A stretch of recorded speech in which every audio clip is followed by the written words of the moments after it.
नमस्कार दोस्तों, target with PS Parihar channel में आपका स्वागत है। सुबह की इस वीडियो में ऐसी सूचनाएं होती हैं जो विभिन्न समाचार पत्रों पर छाई हुई होती हैं और विद्यार्थियों के लिए आवश्यक होती हैं। तो आइए शुरू करते हैं और देख लेते हैं आज के समाचार पत्रों में ऐसी कौन कौन सी सूचनाएं। तो वीडियो जल्दी से लाइक कर दें, शेयर कर दें। जिन छात्रों ने भी चैनल को सब्सक्राइब न किया हो जल्दी से सब्सक्राइब कर लें ताकि आप लोगों को भी इसी तरीके की ऑथेंटिक अपडेट्स सबसे पहले मिलती रहे। आगे बढ़ने से पहले एक और सूचना कि अगर आप लोग सिविल सर्विसेज की तैयारी कर रहे हैं, चाहे वो संघ लोक सेवा आयोग की परीक्षा हो या किसी स्टेट की पीसीएस की परीक्षा, आप लोग ग्रेड ऐप पर जाकर के अपनी तैयारी पूरी कर सकते हैं। ग्रेड ऐप में बहुत सारे जो कोर्स हैं वो उपलब्ध हैं। क्रैश कोर्स भी उपलब्ध है, ऑनलाइन मॉक टेस्ट भी उपलब्ध है, लाइव कोर्सेज भी उपलब्ध है। अगर आप लोग डेमो क्लासेस देखना चाहते हैं तो जो उसकी लिंक है मैंने डिस्क्रिप्शन बॉक्स में दे दी है, वहां पर जाकर के आप लोग डेमो क्लासेस भी देख सकते हैं। चलिए शुरू करते हैं आज की पहली सूचना को। कोरोना के बाद में अब इस नई बीमारी से संक्रमित हुए हजारों लोग प्रयागराज, कानपुर, लखनऊ, महाराष्ट्र, बहुत सारे राज्यों में ऐसे लोग मिले हैं जो इस बीमारी से संक्रमित हैं और इस बीमारी का नाम है ब्लैक फंगस कहते हैं इसको, या म्यूकरमाइकोसिस बोलते हैं। देखिए लिखा हुआ प्रदेश में भी पहुंच चुका है ब्लैक फंगस। बात उत्तर प्रदेश की हो रही है। कानपुर, लखनऊ और मरीज बहुत सारे जो ऐसे शहर हैं जिनका नाम यहाँ पर लिखा हुआ है। इसमें आंखों में जलन इत्यादि होता है। ये नई बीमारी नहीं है, ये कोरोना संक्रमित जो व्यक्ति होता है उसी को ज्यादातर होती है। लेकिन कोरोना महामारी के बीच संक्रमित मरीजों में दुर्लभ ब्लैक फंगस यानी म्यूकरमाइकोसिस ने यूपी में भी दस्तक दे दी है। कोविड से सर्वाधिक प्रभावित लखनऊ में 8, मेरठ में 3 और अकेले कानपुर में 50 मरीजों में इसकी पुष्टि हो चुकी है। और वाराणसी, गाजियाबाद में भी एक मिरीज मिले हैं। बीते 5 दिन में ही राज्यों में बड़ी तादाद में इस संक्रमण की पुष्टि हो रही है। महाराष्ट्र में सर्वाधिक 2000 से अधिक मामले आए हैं। गुजरात के सरकारी अस्पतालों में ऐसे 100 मरीजों की पहचान हुई है। वहीं तेलंगाना में 60 मरीज मिले हैं। इस तरीके से बहुत सारा यहाँ पर डाटा लिखा हुआ है और लिखा म्यूकरमाइकोसिस, ज्यादा सतर्क रहने की जरूरत है। अनियंत्रित मधुमेह, स्टेरॉयड दवाएं, प्रतिरक्षा कम होने की वजह से म्यूकरमाइकोसिस संक्रमण हो सकता है। अनियंत्रित मधुमेह यानी कि डायबिटीज और कमजोर इम्यूनिटी वाले जो लोग होते हैं वो ज़्यादा सतर्क रहें। मधुमेह का स्तर नियंत्रित रखें। हड़बड़ाहट में स्टेरॉयड का जो सेवन है वो ना करें। लिखा हुआ संक्रमण तेजी से आंख और दिमागी कोशिकाओं में फैलता है। सर गंगाराम अस्पताल के डॉक्टर मनीष मुंजल ने बताया कि यह ब्लैक फंगस काफी तेजी से आंख और दिमाग की ओर बढ़ता है। यह इन अंगों को इतनी तेजी से प्रभावित करता है कि कुछ ही दिन में यह जानलेवा बन जाता है। ये पहली बार नहीं है, इसके पहले भी जब पहली लहर आई थी तब भी ये इसका प्रभाव देखने को मिला था। लेकिन KGMU जो हॉस्पिटल है लखनऊ में, वहां पर इन मरीजों का इलाज हुआ था और इलाज से ये सभी मरीज जो है वो ठीक हो गए थे। 3 महीने इसका इलाज होता है, काफी महंगा होता है। आपको फिर से याद दिला दूं कि आप लोग वीडियो को पूरा देखा करें, वीडियो को बिल्कुल भी भगा कर ना देखा करें। अगली सूचना है डीएलएड 2021 की। और जब मैंने पहले भी बताया था कि इस साल भी लगता है पिछले साल की तरह डीएलएड नहीं हो पाएगा। डीएलएड प्रस्तावित थी कि इस बार डीएलएड जो है वो एकेडमिक आधार पर ना हो करके प्रवेश परीक्षा कराई जाए, लेकिन इस स्थिति में प्रवेश परीक्षा नहीं हो पाएगी। और जानकारी ये मिल रही है कि इस बार डीएलएड 2021 में जो है वो प्रवेश नहीं होंगे। ये देखिए लिखा हुआ है डीएलएड की 2,83,000 सीटों पर इस वर्ष भी प्रवेश की संभावना कम है। चूंकि पीएनपी को ही करवाना था और पीएनपी पहले ही टीटी को स्थित कर चुका है, जब टीटी नहीं करवाएगा तो डीएलएड कहां से करवा लेगा। वही बात यहाँ पर लिखी हुई है कि परीक्षा नियामक प्राधिकारी की ओर से यूपीटीटी की आवेदन की प्रक्रिया शुरू नहीं होने के बाद में अब डीएलएड की 2,83,000 सीटों पर प्रवेश की जो संभावना है वो कम हो गई है। प्रदेश में पिछले शैक्षिक स्तर में स्नातक की परीक्षा में देरी के चलते डीएलएड प्रवेश नहीं हो पाया था और इस बार भी सचिव परीक्षा नियामक प्राधिकारी की ओर से डीएलएड प्रवेश के लिए प्रवेश परीक्षा करानी थी, लेकिन अब ये नहीं हो पाएगी। इसके बाद में जो अगली सूचना है वो है एसएससी की। लिखा सिलेक्शन पोस्ट फेज 8 दूसरे चरण की परीक्षा के लिए आवेदन 31 मई तक कर सकते हैं। कर्मचारी चयन आयोग ने सिलेक्शन पोस्ट फेज 8 परीक्षा के पहले चरण का परिणाम जारी करने के बाद में सफल अभ्यर्थियों को दूसरे चरण की परीक्षा के लिए आवेदन की जो तिथि वो 15 मई से बढ़ा करके 31 मई कर दी है। आयोग की ओर से 13 अप्रैल को मैट्रिक, हायर सेकेंडरी एवं ग्रेजुएट लेवल परीक्षा पहले चरण का परिणाम घोषित किया गया था। यूपीटीटी को लेकर के भी सूचना है कि यूपीटीटी अब स्थगित हो गई है। आगे इसकी जानकारी दी जाएगी कि आखिरकार कब ये परीक्षा होगी। जानकारी ये मिल रही है कि अगस्त के महीने में या सितंबर के महीने में अब ये परीक्षा हो सकती है। असिस्टेंट प्रोफेसर भर्ती की जो परीक्षा है वो भी स्थगित कर दी गई है। लेकिन कोविड के कारण यूपीएचईएससी ने लिया निर्णय। 26 मई से प्रस्तावित थी परीक्षा। प्रदेश के अशासकीय महाविद्यालयों में असिस्टेंट प्रोफेसर भर्ती के लिए 26 मई से प्रस्तावित लिखित परीक्षा स्थगित कर दी गई है। उत्तर प्रदेश उच्चतर शिक्षा सेवा आयोग ने कोविड के मद्देनजर लिखित परीक्षा स्थगित की है। 2003 पदों के लिए भर्ती होनी थी। फिलहाल अभी जो नई तिथि है उसके बारे में जानकारी नहीं दी गई है। वहीं पर विद्यार्थियों ने मांग की है कि असिस्टेंट प्रोफेसर भर्ती की जो लास्ट डेट है उसको फिर से बढ़ाया जाए। आवेदन की तिथि बढ़ाने की मांग की है। लिखा पोर्टल न खुलने के कारण शुरुआती दिनों में ज्यादातर अभ्यर्थी जो है वो आवेदन नहीं कर सके और इसकी वजह से आयोग को एक बार आवेदन की तिथि बढ़ानी पड़ी थी, लेकिन इसके बाद भी स्थिति नहीं सुधरी है। कई अभ्यर्थियों का रजिस्ट्रेशन हुआ, फीस भी जमा हुई है, लेकिन जो फॉर्म है वो अंतिम रूप से सबमिट नहीं हो पाया है। उच्च शिक्षा संघर्ष मोर्चा के उपाध्यक्ष मीडिया प्रभारी सिमरजीत का कहना है कि अगर आयोग आवेदन तिथि नहीं बढ़ाता है तो हजारों अभ्यर्थी परीक्षा में शामिल होने से वंचित रह जाएंगे। आयोग से राहत न मिलने पर अभ्यर्थी न्यायालय भी जा सकते हैं। कुछ अच्छी खबरें भी हैं कोरोना को लेकर के। लिखा है देश में संक्रमित से ज्यादा स्वस्थ होने वाले बढ़े हैं। जो घर लौट रहे हैं स्वस्थ होकर के, उनके जो मामले हैं वो ज़्यादा हैं। और यहाँ पर ये पूरी लिस्ट भी लिखी हुई है किन किन राज्यों में कितने कितने लोग जो है घर वापस जा रहे हैं और कितने नए केस आ रहे हैं। अगर महाराष्ट्र की बात करें तो 37,000 नए केस मिले हैं और ठीक होकर घर चले गए हैं 61,000। इसी तरीके से कर्नाटक में मिले हैं 39,000 और ठीक होकर गए हैं 32,000। कर्नाटक की स्थिति इस समय सबसे ज़्यादा खराब है। केरल की बात करें तो 27,000 मिले हैं लेकिन ज़्यादा 31,000 घर चले गए हैं। यूपी में 21 यानी केवल 21,277 नए संक्रमित मिले हैं। यूपी की स्थिति काफ़ी अच्छी हुई है पिछले लगभग 3-4 दिनों से और जो ठीक होकर के घर गए हैं वो 29,709 चले गए हैं। वहीं तमिलनाडु की अगर बात करें तो जो नए संक्रमित मिले हैं वो 28,978 और जो ठीक होकर गए हैं वो 20,904। इसी तरीके से जो है और भी सूचनाएं कि बहुत सारे जो बेड वगैरह हैं वो भी अब मिलने लगे हैं और यही स्थिति जो है वो पूरे भारत के मामले में भी है। लिखा यही नहीं है, करीब 61 दिन के बाद में देश में सक्रिय मामलों में पहली बार गिरावट देखने को मिली है।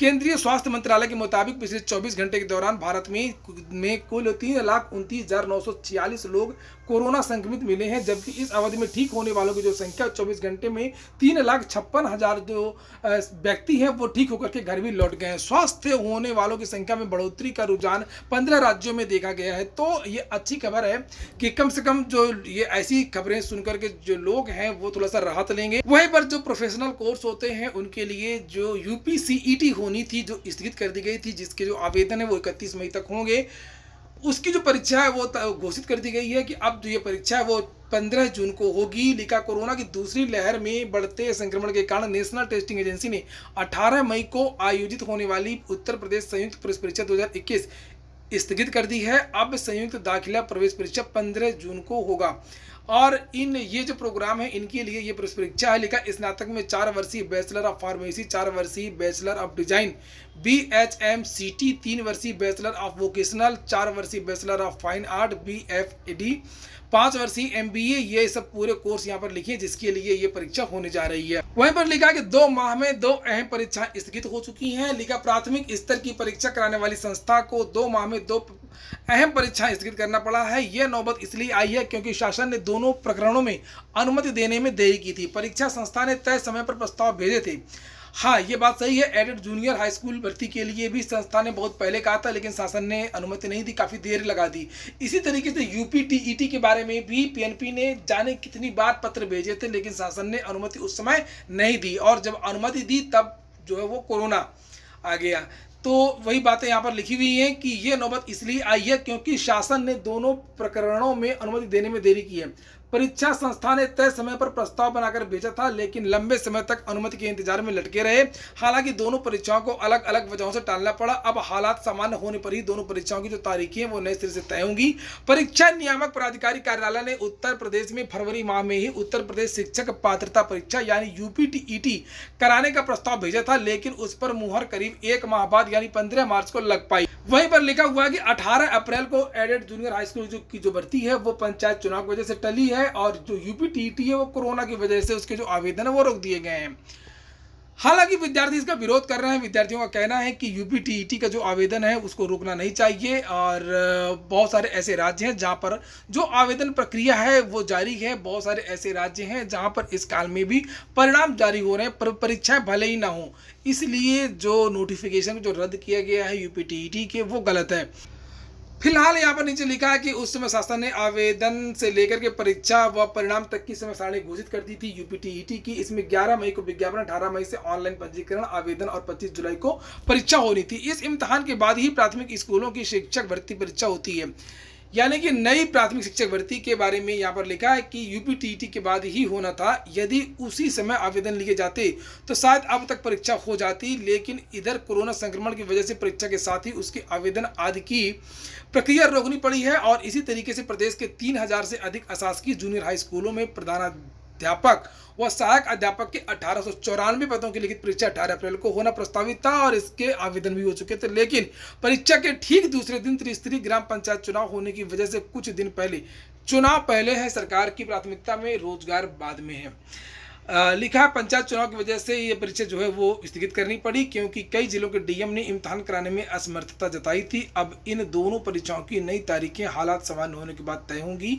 साथ ही प्राथमिक स्कूलों की शिक्षक भर्ती की परीक्षा के लिए प्रतियोगियों को अभी इंतजार करना पड़ेगा। मैंने आप लोगों से पहले भी बताया था कि जो प्राथमिक शिक्षक भर्ती है वो मामला इतना लटक चुका है कि अब इस साल प्राथमिक शिक्षक भर्ती का होना बहुत मुश्किल है। शासन की यही चाल थी, किसी तरीके से घसीट के काफी लंबा ले जाएं और लास्ट में केवल घोषणा करेंगे या भर्ती ये नहीं हो पाएगी। और वैसे भी उत्तर प्रदेश में जितनी भी भर्तियां हैं सबको लास्ट मुहाने में ये लोग ले आए हैं, और चाहे वो टीजीटी पीजीटी हो उसकी भी एग्जाम की डेट है वो घोषित नहीं की गई है इसी वजह से, और दरोगा भर्ती है उसकी भी डेट नहीं घोषित की गई है, और जो UPSSC के पीईटी है उसकी भी डेट घोषित नहीं की गई है। तो हो सकता है किसी न किसी भर्ती का जो है विज्ञापन जरूर जारी हो जाए, जैसे टीजीटी का विज्ञापन जारी किया गया है, दरोगा भर्ती जारी किया गया है, लेकिन ऐसा लगता नहीं है कि ये सभी जो भर्तियां हैं वो इस सरकार के कार्यकाल में पूरी तरीके से पूरी हो पाएंगी। प्राथमिक शिक्षक भर्ती की संभावना तो बिल्कुल कम है, और हालांकि विद्यार्थी इसके लिए लगातार दबाव बना रहे हैं, लगातार मांग कर रहे हैं। और कल भी विद्यार्थियों ने बहुत सारे ट्वीट किए थे, लगभग 1,25,000 ट्वीट हुए थे नई प्राथमिक शिक्षक भर्ती के लिए, और छात्र इसे लगातार करते रहेंगे। अब बेहतर ये होगा कि सरकार अगर चाहती है कि जो उत्तर प्रदेश के छात्र हैं उनको रोजगार मिले, तो बिना पीईटी के, UPSSC के पीईटी के बिना जितनी भी भर्तियां हैं उसके विज्ञापन जारी कर दे, और UPTET के बिना ही जो नई शिक्षक भर्ती है उसका विज्ञापन जारी कर दे, या UPTET का जो विज्ञापन है वो जल्द से जल्द जारी कर दे। अगली सूचना, ठंडी पड़ गई उत्तर प्रदेश लोक सेवा आयोग की परीक्षाओं की जांच। UPPSC 3.5 साल के बाद भी किसी नतीजे पर नहीं पहुंच सके CBI। उत्तर प्रदेश लोक सेवा आयोग की भर्ती परीक्षाओं की CBI जांच फिर से धीमी हो गई है। जांच शुरू हुए 3.5 साल पूरे होने जा रहे हैं, लेकिन अब तक कोई ठोस कार्रवाई नहीं हुई। अभियोजन स्वीकृति का मामला पिछले साल से उत्तर प्रदेश शासन के गृह विभाग और कार्मिक विभाग में लंबित पड़ा है। 3 साल बाद भी जांच किसी नतीजे पर नहीं पहुंची, और प्रतियोगी छात्र अब सरकार और CBI की मंशा पर सवाल उठा रहे हैं। तो मंशा पर सवाल क्या उठा रहे हैं? सब चोर चोर मौसेरे भाई हैं, चाहे जो सरकार हो सबकी सेटिंग होती है। अगर भाजपा की सरकार जांच करवाएगी तो ऐसा नहीं है कि भाजपा के जो नेता हैं वो जो पिछली सरकार के साथ में नहीं थे, और जानकारी तो ये मिल रही है कि भाजपा सरकार अगर CBI जांच करवाएगी तो उसमें बहुत सारे भाजपा के नेता भी फंस सकते हैं, क्योंकि समाजवादी पार्टी की जो सरकार थी जब उत्तर प्रदेश लोक सेवा आयोग में कथित तौर पर भ्रष्टाचार चरम पर था अनिल यादव के कार्यकाल में, तब भाजपा के नेता थे वो भी इस गलत कार्य में साथ थे। बड़ी उम्मीद से विद्यार्थियों ने धरना प्रदर्शन किया, बहुत सारे आंदोलन किए, लाठियां खाई और मांग रखी CBI जांच की, शायद CBI जांच से कुछ तथ्य निकल करके आएगा।